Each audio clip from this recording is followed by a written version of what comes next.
Hello friend, physics की online classes में आपका स्वागत है। फिजिक्स हम पढ़ेंगे। सब्जेक्ट क्या है? फिजिक्स।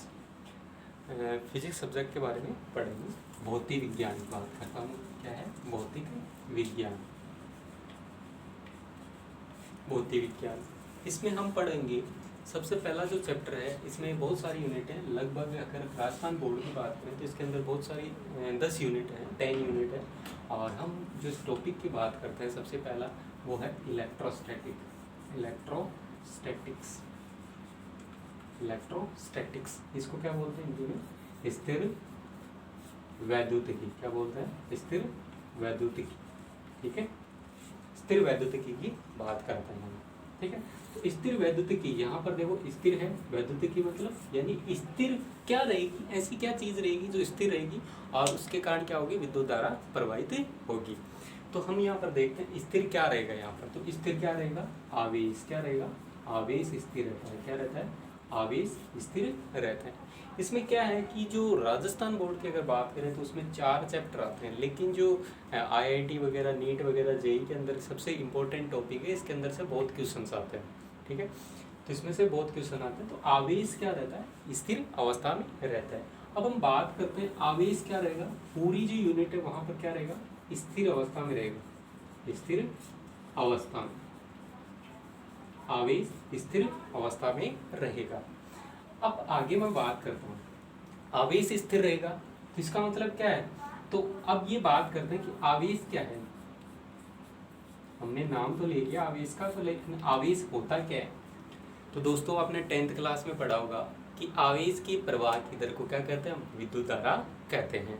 तो यहाँ पर भी हम बात करते हैं आवेश। तो आवेश आया कहाँ से? ठीक, आवेश होता क्या है? तो आवेश की वैसे कोई परिभाषा नहीं है। जैसे मैंने एक ऑब्जेक्ट लिया ए और दूसरा ऑब्जेक्ट क्या ले लिया? बी। ठीक है, तो ए ने क्या किया? 2 इलेक्ट्रॉन इसको दे दिए। तो ए कैसी होगी? ए पे कैसा आवेश आ गया? +2। और बी पे कैसा आवेश आ गया? -2। ठीक है, तो इस तरीके से ये क्या होगी? दोनों वस्तुएं आवेशित हो गई। तो आवेश को किस प्रकार से समझा सकते हैं? आवेश को क्या समझा सकते हैं कि आवेश की कोई मूलभूत परिभाषा नहीं है। आवेश को हम एक वस्तु से दूसरे वस्तु पर इलेक्ट्रॉन के स्थानांतरण से समझा सकते हैं। इलेक्ट्रॉन के स्थानांतरण से हम समझा सकते हैं। तो यहाँ पर देखो, जो वस्तु इलेक्ट्रॉन का त्याग करती है वो कैसे हो जाती है? धनावेशित।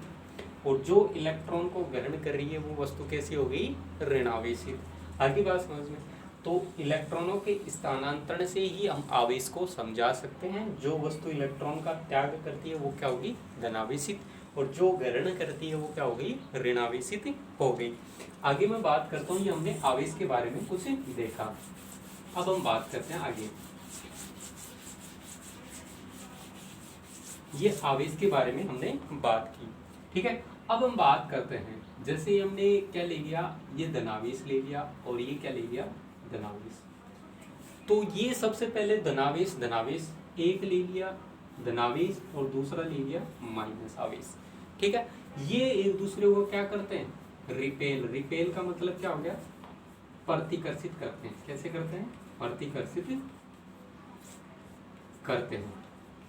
ठीक है, दोनों एक दूसरे को क्या करेंगे? प्रतिकर्षित करेंगे। ये एक दूसरे को क्या करेंगे? आकर्षित।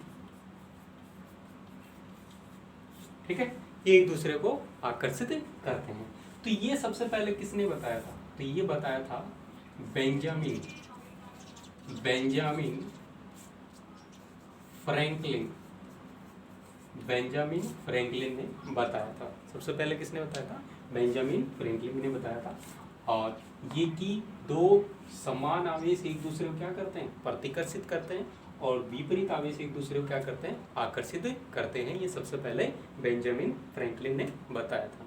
ठीक है, उसने एक ये अपनी स्वेच्छा से बताया था। उसने क्या बताया था? अपनी स्वेच्छा से बताया था। लेकिन बाद में ये चीज़ें क्या हो गई?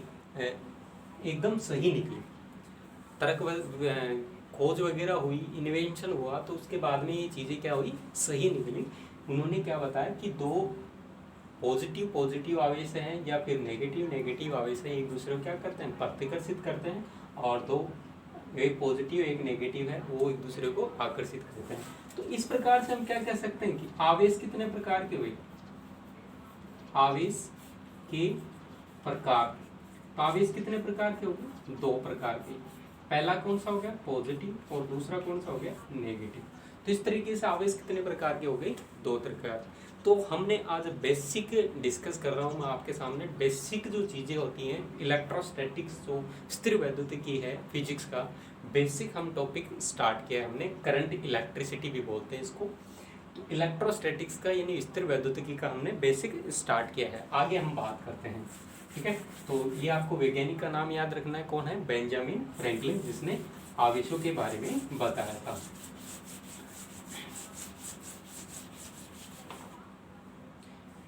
उसके बाद बात करते हैं आवेशन की विधियां। आवेशन की विधियां, तो आवेशन की जो विधियां हैं वो 4 विधियां हैं, 3 विधियां सॉरी। आवेशन की विधियां कौन कौन सी हैं, 3। पहली है घर्षण, दूसरी क्या है, चालन, और तीसरी क्या है, प्रेरण। तो आवेशन की 3 विधियां होती हैं, घर्षण, चालन, प्रेरण। तो इस तरीके से 3 विधियां होती हैं, एक एक करके 1 बाय 1 करके हम पढ़ेंगे। घर्षण क्या होता है, 2 वस्तुओं का आपस में रगड़ना ही क्या कहलाता है, घर्षण कहलाता है। चालन क्या होता है, ये हम डिस्कस करेंगे। प्रेरण क्या होता है, डिस्कस करेंगे। तो सबसे पहला मैं बात करता हूँ घर्षण। घर्षण क्या किया हमने, एक पेन लिया, क्या ले लिया, पेन को हमने क्या किया, बालों में रगड़ा। जैसे मैं बात करता हूँ यहाँ पर, जैसे मैंने ये ले लिया पेन और इसको बालों में रगड़ के कागज के छोटे छोटे टुकड़ों के पास, कागज के छोटे छोटे टुकड़ों के पास ले जाते हैं, तो ये पेन की तरफ क्या होते हैं, आकर्षित होते हैं। तो यहाँ पर क्या होगा, पेन पर बालों से क्या आ गया, आवेशित हो गया। क्या हो गया, पेन क्या हो गया, आवेशित हो गया। ठीक है, पेन कैसा हो गया, आवेशित हो गया है। पेन यहाँ पर क्या हो गया, आवेशित हो गया। ठीक है, तो यहाँ पर क्या हुआ, दोनों पेन को और बालों से हमने क्या किया, रगड़ा है, और उससे घर्षण के कारण क्या हो गया, ये आवेशित हो गया। ठीक है, तो यहाँ पर घर्षण विधि में क्या होता है कि ये हमने पेन को किससे रगड़ा है, बालों से। ठीक, पेन को हमने बालों से रगड़ा है, तो बालों से रगड़ने पर क्या हो गया, पेन भी आवेशित हो गया और बाल भी क्या हो गए, आवेशित हो गए। तो मान ले इस पे प्लस आवेश आ गया, +1 आ गया, और इस पे -1 आएगा। क्यों, क्योंकि ये आवेश इसको देगा, तभी तो क्या होगा, इस पे आवेश ट्रांसफर होगा और ये इस तरीके से आएगा इस पर आवेश। ठीक है, तो इस तरीके से ये वस्तुएं क्या हो गई, दोनों आवेशित हो गई। तो ये विधि कौन सी है हमारी, घर्षण। तो दोनों वस्तुओं को क्या किया हमने, रगड़ा है और एक दूसरे को टच करवाया है, एक दूसरे को आपस में संपर्क करवाया है। तो दोस्तों मैं आपको बहुत अच्छी तरीके से बताने की कोशिश कर रहा हूँ। आपको अगर फिर भी आपको कुछ डाउट हो तो मेरे को कमेंट करके बताइए कि आपको क्या पसंद है, कैसा आपको पढ़ना पसंद है। अगली जो दूसरी विधि आती है वो आती है चालन। दूसरी विधि आती है चालन। चालन विधि के बारे में थोड़ा सा डिस्कस कर लेते हैं। यह हमने क्या लिया, एक ऑब्जेक्ट लिया, चालक वस्तु, इसको हमने क्या किया, कुचालक स्टैंड पर रख दिया। ये कैसा है हमारा, कुचालक स्टैंड, कुचालक स्टैंड लिया। ये कैसी है, आवेशित चालक, आवेशित चालक है, इस पे प्लस आवेश है। ठीक है, इसी के संपर्क में, इसी के पास में हमने क्या लिया, दूसरा। ठीक है, ये कैसा है, अनावेशित। कैसा है, अनावेशित। ठीक है, और ये क्या हो गया हमारा, कुचालक स्टैंड हो। ठीक है, दोनों को क्या करेंगे, अगले स्टेप में हमने क्या किया, इस ऑब्जेक्ट को ले लिया और इस तरीके से इसके संपर्क में लेके आए इसको। ठीक है, इस तरीके से इन दोनों को संपर्क करवाया, और संपर्क करवाने के बाद में देखते हैं तो ये अलग अलग इनको हमने कर दिया। तो इस पे प्लस आवेश और इस पे भी क्या आ जाएगा, इतना ही प्लस आवेश आ जाएगा। तो यहाँ से देखो इस पे प्लस के कितने हैं 6 और यहाँ पर कितने हो गए 3 3। तो इसका मतलब क्या होगा, जितना आवेश था उसका आधा क्या हो जाता है, डिवाइड हो जाता है, बराबर बराबर भाग में बट जाता है। ठीक है, तो यहाँ पर मैं बात करता हूँ, जैसे हमने आवेश लिया Q, एक वस्तु है उस पर आवेश लिया Q और दूसरी वस्तु उससे टच करवाई, उस पर कैसा है, अनावेशित। कैसी है वो, अनावेशित। ठीक है, अनावेशित है, उसको हमने क्या किया, संपर्क करवाया। संपर्क करवाने के बाद में अगर देखें तो आवेश कैसा आ जाएगा, Q/2 और Q/2। तो इस तरीके से दोनों पर क्या आ जाएगा, आधा आधा आवेश डिवाइड हो जाएगा। तो ये जो है हमारे न्यूमेरिकल जो प्रॉब्लम है उसमें सोल्व करने के लिए काम में आएगा। तो इस पर न्यूमेरिकल कैसे आता है, देखो मैं बताऊँ कि एक वस्तु है उस पर आवेश Q है, दूसरी वस्तु अनावेशित वस्तु है जिस पर कोई आवेश नहीं है, दोनों को आपस में क्या किया, संपर्क करवाया, स्पर्श करवाया। तो स्पर्श करवाने के बाद में दोनों को, पहले दोनों पर लगने वाला जो बल था वो मान लिया F था और बाद में लगने वाला बल कितना होगा। ठीक है, तो इस तरीके से हमें बल निकालने के लिए बारे में बात करेंगे। तो बल जो आएगा वो आगे वाला टॉपिक है कूलाम बल का, कूलाम का नियम, उसमें हम पढ़ेंगे। ठीक है, तो अभी तक इतना ही। ठीक है, ये हमारी चालन विधि है। तो चालन विधि को एक बार फिर मैं रिवाइज कर देता हूँ। एक हमने क्या लिया, एक हमने चालक वस्तु ली, आवेशित वस्तु ली और उसको कुचालक स्टैंड पे रख दिया। एक अनावेशित वस्तु लिखी है और उसको भी कुचालक स्टैंड पे रख दिया। ठीक है, दोनों को स्पर्श करवाया, दोनों को स्पर्श करवाने के बाद में क्या किया, दोनों को अलग अलग किया। तो दोनों पर क्या हो जाता है, बराबर बराबर आवेश आ जाता है।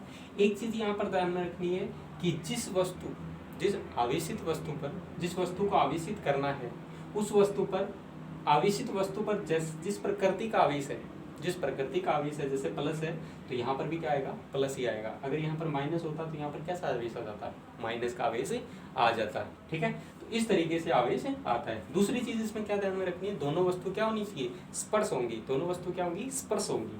ठीक है, तो ये 2 पॉइंट आपको याद रखने। तो मैं 2 पॉइंट अभी वापस आपको रिवाइज करवा देता हूँ। पहला तो क्या है, पहला पॉइंट, दोनों वस्तुएं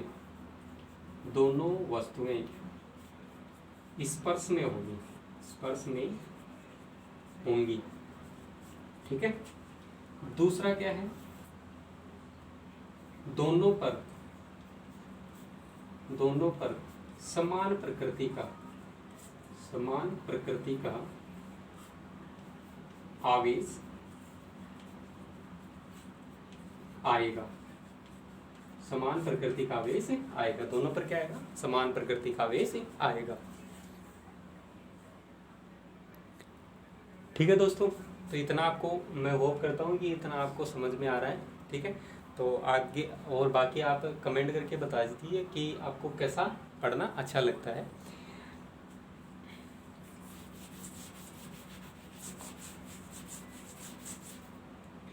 आगे नेक्स्ट मैं बात करता हूँ, ये आता है प्रेरण विधि आती है। कौन सी विधि आती है, प्रेरण में आपको वही 2 पॉइंट याद रखने।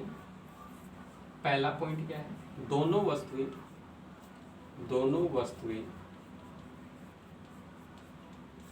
आपस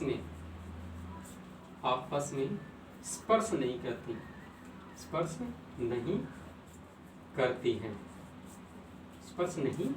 हैं। दूसरा पॉइंट क्या है, दूसरा पॉइंट है दोनों वस्तुओं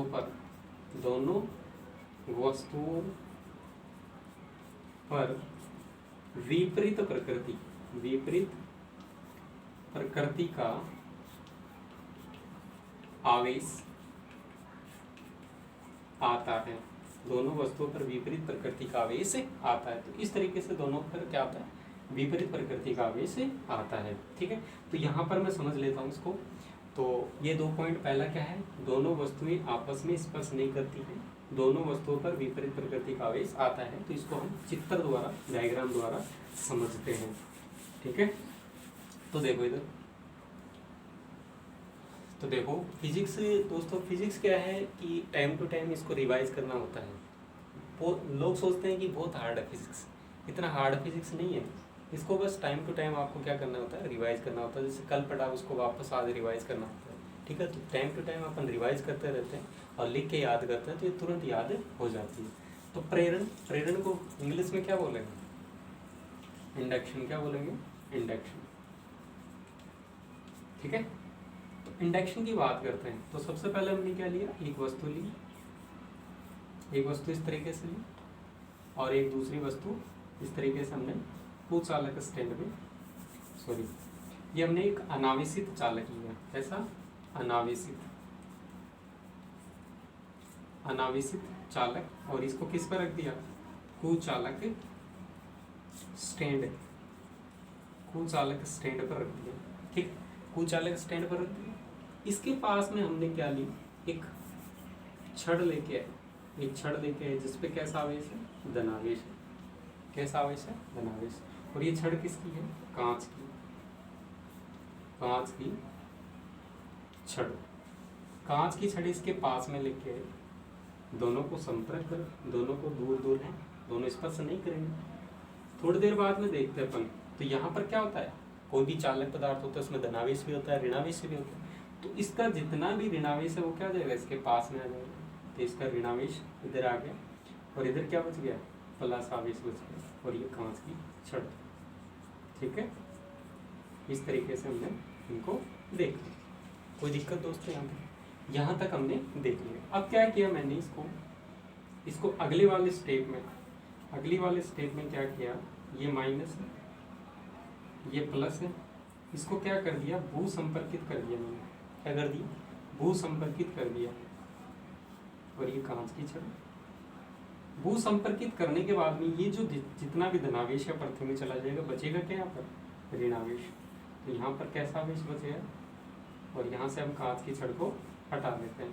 ठीक है, तो इस पर कैसा आवेश आ गया, धनावेश। देखो यहाँ पर कैसा आवेश था, प्लस, तो इस पर कैसा आवेश आया, ऋणावेश। तो प्रेरण में क्या होता है, विपरीत प्रकृति का आवेश होता है। कैसा आवेश आता है, विपरीत प्रकृति का, जबकि चालन में क्या होता है, समान प्रकृति का आवेश आता है। तो दोस्तों मैं उम्मीद करता हूँ ये आपको समझ में आया होगा। तो ये का, अब एक चीज़ मैं आपको बताना भूल गया, वापस मैं डिस्कस कर देता हूँ यहाँ पर। ये हमने कुचालक स्टैंड लिया, कोई भी चालक पदार्थ रखेंगे तो उसको कुचालक स्टैंड पे रखेंगे। क्यों, क्योंकि अगर यहाँ पर चालक स्टैंड रखता तो यहाँ से जितना भी आवेश था वो चालक से होते हुए कहाँ चला जाएगा, पृथ्वी में चला जाएगा, जो क्या हो जाएगा, पूरा नष्ट हो जाएगा। ठीक है, तो पूरा आवेश क्या हो जाएगा, वहाँ पर नष्ट हो जाएगा। ठीक है, तो दोस्तों मैं उम्मीद करता हूँ आपको ये वीडियो अच्छा लग रहा है। ये हमारी थी विधियाँ आवेशन की, ये हमारी आवेशन की विधियाँ। अब हम अगला जो बात करते हैं, आवेश के मात्रक। इससे भी 1 या 2 नंबर का क्वेश्चन हमेशा पूछा जाता है हर एग्जाम में, चाहे IIT हो, चाहे नीट हो, चाहे एम्स हो, BHU हो, ठीक है, आयुर्वेद हो, हर एग्जाम में इससे क्वेश्चन आता है, चाहे 12th क्लास हो। ठीक है, तो हर एग्जाम में लगभग पूछा जाता है इससे क्वेश्चन कि आवेश का मात्रक क्या होता है, कैसे भी घुमा के पूछ सकता है। तो आवेश के मात्रक की बात करें तो आवेश का मात्रक क्या होता है, कूलाम। ठीक है, क्या होता है, कूलाम। और कूलाम को किससे प्रदर्शित करते हैं, C से। किससे प्रदर्शित करते हैं, C से। तो कूलाम इसका मात्रक होता है। ये क्या होता है, बहुत बड़ा मात्रक होता है। कूलाम क्या है, बहुत बड़ा मात्रक है। इसकी जगह न्यूमेरिकल प्रॉब्लम, जो सांख्यिकी प्रश्न जो है, न्यूमेरिकल प्रॉब्लम करने के लिए हम क्या करते हैं, छोटे मात्रक यूज करते हैं। तो इसका 10⁻³ कूलाम, इसे क्या बोलते हैं, मिली कूलाम, यानी 1 मिली कूलाम। इसे क्या बोलेंगे, 1 मिली कूलाम। इसी प्रकार से 1 माइक्रो कूलाम, 10⁻⁻6 कूलाम। और इसी प्रकार से 1 नैनो कूलाम, 10⁻⁻9 कूलाम। ठीक है, इस तरीके से हम कूलाम के अन्य मात्रक यूज करते हैं। ठीक है, एक होता है 1 पीको कूलाम, तो पीको कूलाम होता है 10⁻12 कूलाम। दोस्तों ये क्या होती है, पूरी सीरीज होती है। ठीक है, कैसे होती है, डेसी, सेंटी, मिली, माइक्रो, नैनो, पिको, फेम्टो।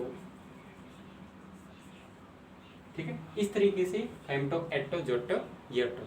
ठीक है, इस तरीके से पूरी सीरीज होती है। डेसी का मतलब होता है 10⁻⁻1, सेंटी 10⁻⁻2, मिली होता है 10⁻3, और माइक्रो होता है 10⁻6, और ये हो गया 10⁻9, और ये हो गया 10⁻12, और ये हो गया 10⁻15। इस तरीके से पूरी सीरीज इसकी होती है। ठीक है, ये पूरी इसकी सीरीज होती है। तो हमने देखा कुलाम मात्रक होता है, ये बहुत बड़ा मात्रक होता है, इसकी जगह हम इस तरीके से मात्रक ही यूज़ करते हैं। ये हमने सीरीज बता दी कि इस तरीके से ये सीरीज होती है। अगर आपको ये भी आ जाए कि 1 नैनो कुलाम तो 10⁻⁹, वहाँ पर आपको मेजर करना है, किसमें, न्यूमेरिकल प्रॉब्लम में। अब इसके अलावा मैं बात करता हूँ दोस्तों, साथ के साथ आपको क्या करना है, नोट्स बनाते रहना है ताकि आप दोबारा इसको पढ़ सको, और वीडियो को अगर आपको समझ में नहीं आया तो दोबारा रिवाइंड करके आप इसको देख सकते हो। ठीक है, नेक्स्ट मैं बात करता हूँ सबसे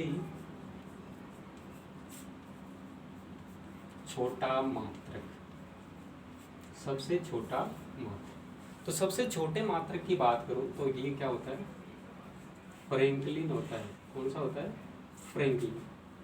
ठीक है, ये किसके नाम के आधार पर दिया गया है, ये बेंजामिन फ्रैंकलिन के आधार पर। बेंजामिन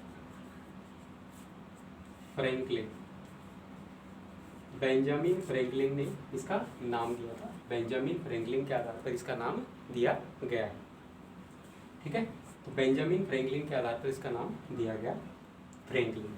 ठीक है, उसी के बाद में सबसे बड़ा मात्रक, सबसे बड़ा मात्रक, सबसे बड़ा मात्रक। तो सबसे बड़ा मात्रक जो होता है वो क्या होता है, फैराडे।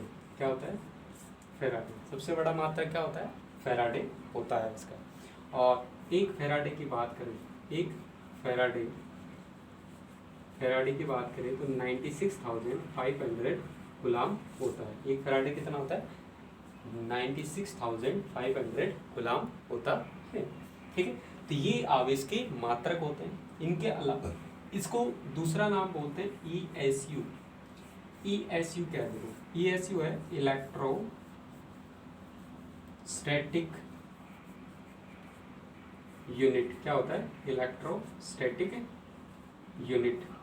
क्या होता है, इलेक्ट्रोस्टैटिक यूनिट, ESU इसका पूरा नाम होता है। तो ये आवेश की मात्रक थे। तो आवेश के मात्रक गुलाम होता है, फ्रैंकलिन सबसे छोटा, सबसे बड़ा क्या होता है, फैराडे। तो आपको इस तरीके से इनको याद रखना है। ठीक है दोस्तों, अब आगे मैं बात करता हूँ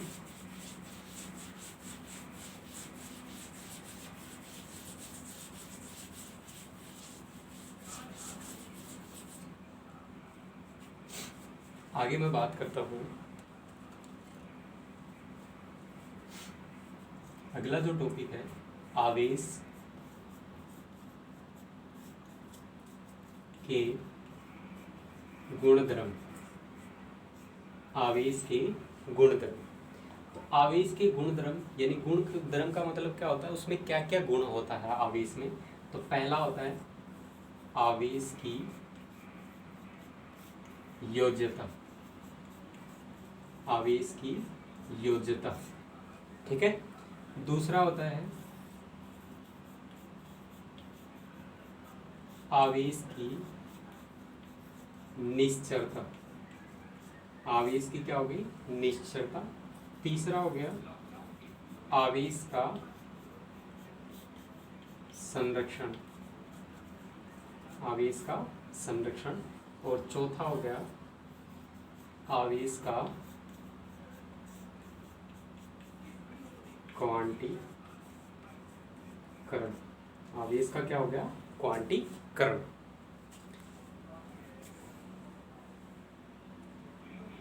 ठीक है, तो ये चार क्या होती हैं, आवेश के गुणधर्म होते हैं। पहला आवेश की योज्यता, दूसरा आवेश की निश्चलता, तीसरा आवेश का संरक्षण, और चौथा आवेश का क्वांटीकरण। तो एक एक करके हम डिस्कस करेंगे। ठीक है, तो दोस्तों बने रहिए वीडियो पर।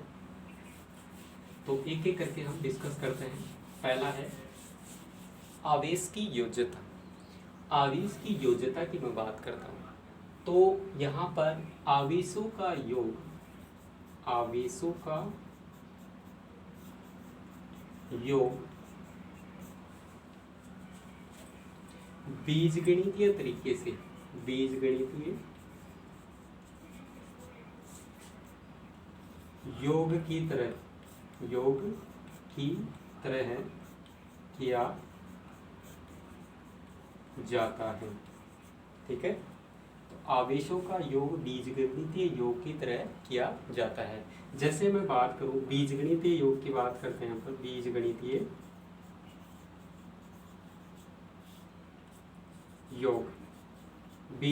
योग की बात करते हैं, तो जैसे 2x दिया हुआ है, 3x है, 4x है, तो इनको जोड़ते कैसे हैं? 2x plus 3x plus 4x equal to कितना हो गया? 5 4 9x हो गया। ठीक है, तो यहाँ पर क्या है, दोनों के साथ, सभी के साथ में क्या है? x। अगर यहाँ पर y होता तो क्या करते हैं अपन? उसको अलग से लिखते। इसी प्रकार से मैं बात करूँ, जैसे हमारे पास दे रखा है 2 माइक्रोकूलम माइनस का, 5 माइक्रोकूलम प्लस का, 4 माइक्रोकूलम प्लस का, इन सभी को जोड़ते हैं तो माइनस का 2 microcoulomb plus 5 microcoulomb plus 4 microcoulomb, इन सभी को जोड़ते हैं तो 9 - 2 करते हैं तो 7 माइक्रोकूलम इसका आंसर आता है। ठीक है, तो दोस्तों ये होता है आवेशों की योज्यता। तो आवेशों की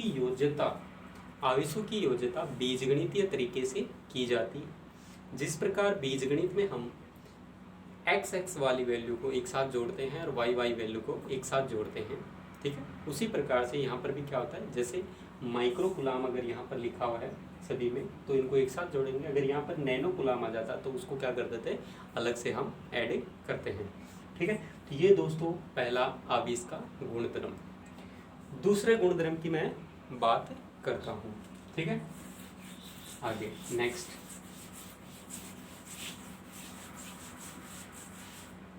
नेक्स्ट गुणधर्म की बात करता हूँ। दूसरा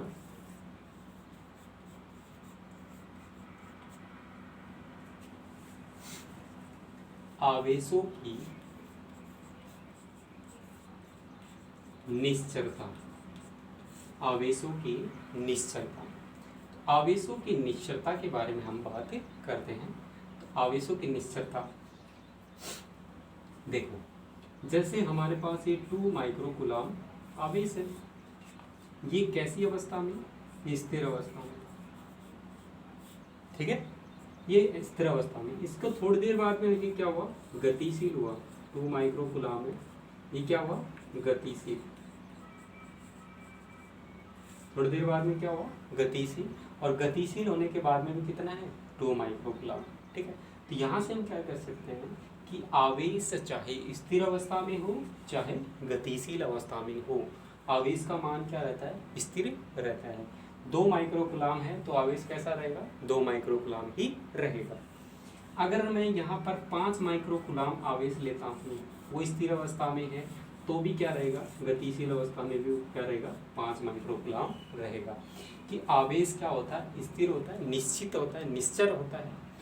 उसका मान चाहे वो गतिशील हो, चाहे स्थिर अवस्था में हो, चाहे गतिशील अवस्था में हो, उसका मान बदलता नहीं है। ठीक है, तो इस तरीके से आवेश क्या है? एक निश्चर राशि है। आवेश कैसी राशि है? निश्चर राशि है। ठीक है, तो ये दूसरा हमारा क्या आ गया? गुणधर्म आ गया। तीसरे गुणधर्म की बात करते हैं। तीसरा जो गुणधर्म है वो है आवेशों का संरक्षण। देखो, जिस प्रकार आपने पढ़ा होगा ऊर्जा संरक्षण का नियम, उसी प्रकार से आवेशों के संरक्षण का नियम, उसी प्रकार से आवेशों का संरक्षण। ठीक है, तो ऊर्जा संरक्षण का नियम क्या कहता है कि ऊर्जा को न तो, ध्यान से समझना, ऊर्जा को न तो उत्पन्न किया जा सकता है, न ही नष्ट किया जा सकता है, बल्कि एक रूप से दूसरे रूप में परिवर्तित किया जा सकता है। उसे क्या कहते हैं? ऊर्जा संरक्षण का नियम कहते हैं। आवेश का भी वही है। आवेश को न तो उत्पन्न किया जा सकता है, तो यहाँ पर मैं एक बार मैं बोलता हूँ फिर लिखता हूँ। आवेश को न तो उत्पन्न किया जा सकता है, न ही नष्ट किया जा सकता है, बल्कि एक रूप से दूसरे रूप में परिवर्तित किया जाता है। ठीक है, तो यहाँ पर आवेश आवेश को न तो उत्पन्न किया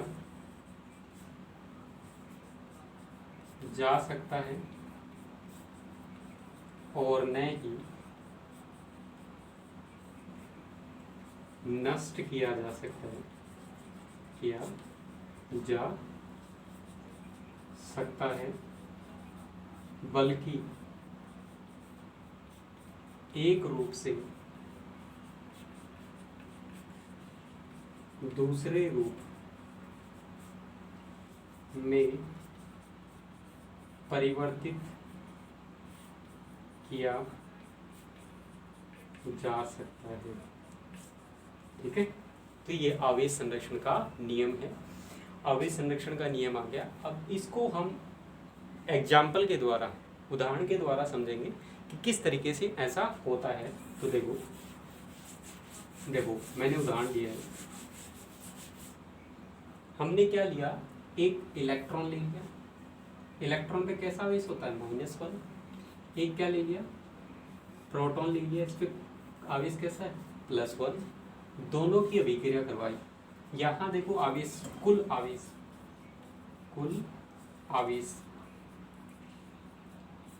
देखो ये +1 है और यहाँ पर इसी के साथ में ये -1। तो दोनों को हम जोड़ते हैं तो कितना आता है, 0। और इधर भी क्या आता है, गामा। और गामा पर कुल आवेश जो होता है, कुल आवेश कितना होता है, 0 होता है। ठीक है, तो पहले भी 0 था और अब भी क्या है, 0। तो कुल आवेश क्या होता है, बराबर बराबर होता है। ठीक है, तो आवेश का संरक्षण हो गया। तो हमने एक इलेक्ट्रॉन और एक प्रोटॉन पे अभिक्रिया करवाई तो गामा विकिरण उत्पन्न होता है और यहाँ पर इस तरीके से आवेश हमें प्राप्त होते हैं। ठीक है, तो ये हमारे क्या हो गए, एक एग्जाम्पल हो गया। ठीक है, इस तरीके से ये हमारा क्या हो गया, एक एग्जाम्पल हो गया।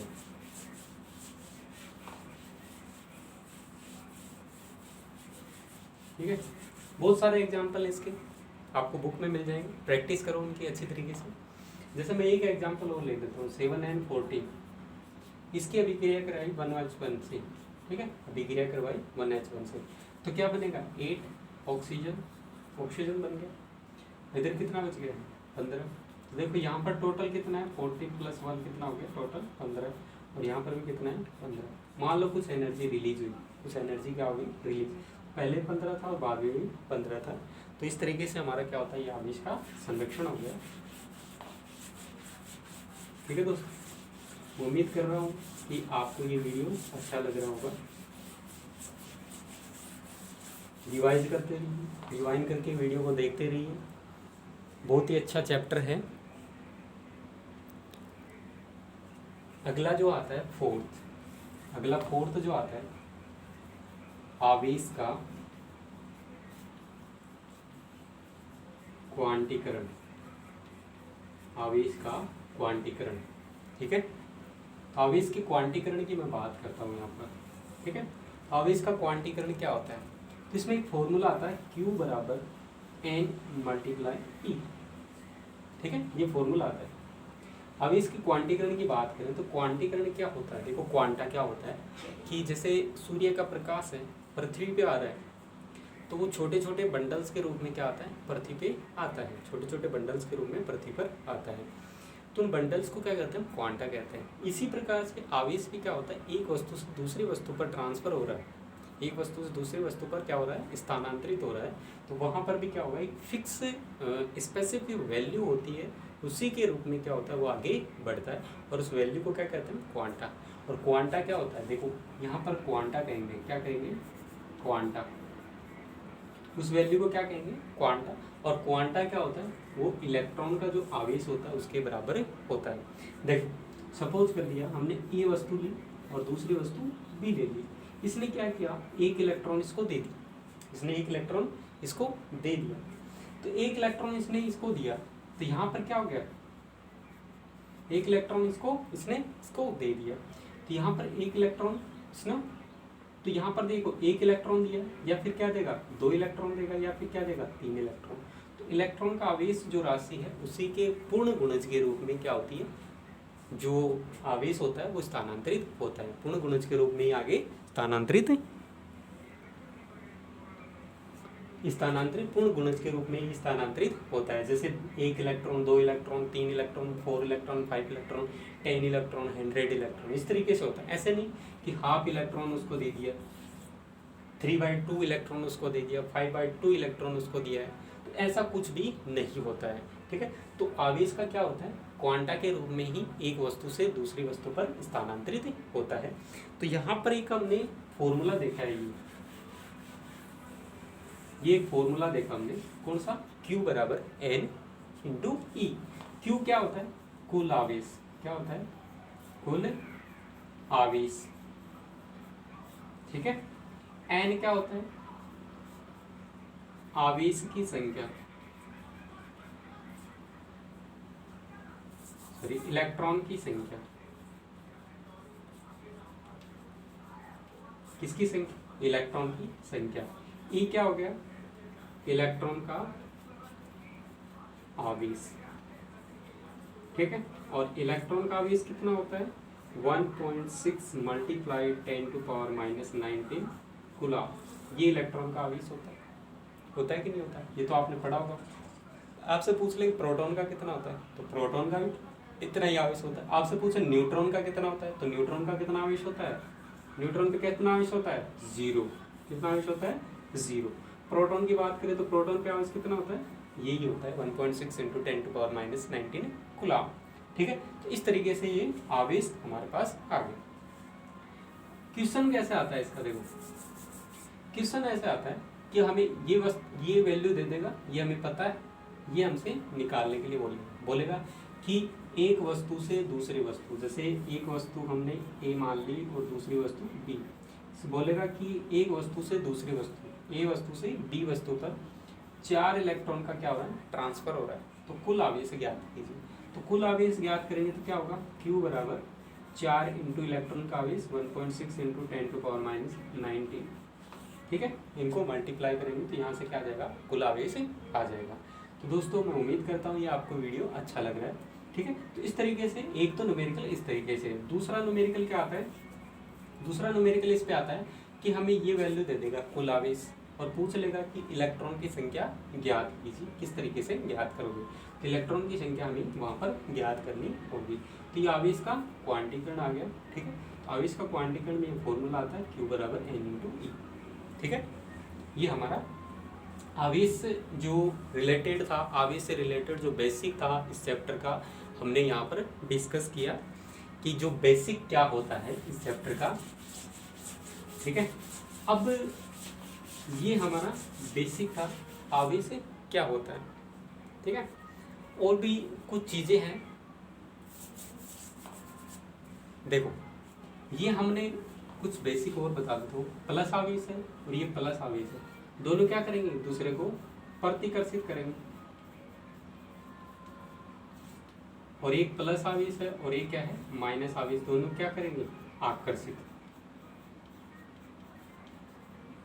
आकर्षित करेंगे। ठीक है, अगर यहाँ पर माइनस माइनस आवेश होगा तो वो भी क्या करेंगे, एक दूसरे को प्रतिकर्षित करेंगे। ठीक है, तो ये आपको थोड़ा सा ध्यान में रखना है। और चीज़ क्या है, और चीज़ मैं बता देता हूँ, एक बेस्ट इम्पोर्टेंट चीज़, ये मैं ले लेता हूँ इलेक्ट्रॉन, प्रोटॉन, न्यूट्रॉन, इधर ले लेता हूँ आवेश और इधर लेता हूँ द्रव्यमान।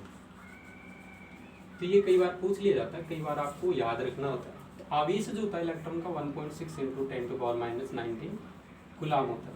प्रोटॉन का कितना होता है, 1.6 × 10⁻⁻19 कूलम होता है। न्यूट्रॉन का कितना होता है, 0। इसका द्रव्यमान की बात करें तो 9.1 × 10⁻31, ठीक है, kg। ठीक है, इसका होता है 1.67 × 10⁻⁻27 kg और 1.6 × 67 × 10⁻⁻27 kg। इस तरीके से इन पे क्या होता है, चार्ज होता है और इस तरीके से इसमें मास यानी द्रव्यमान होता है। तो ये चीज़ें आपको ध्यान में रखनी होती हैं। ठीक है दोस्तों, दूसरी चीज़ क्या है, कई बार क्या होता है ये केजी में ना देखे क्या पूछ लेता है, ग्राम के अंदर क्या वैल्यू होती है। तो ग्राम के अंदर क्या वैल्यू होती है,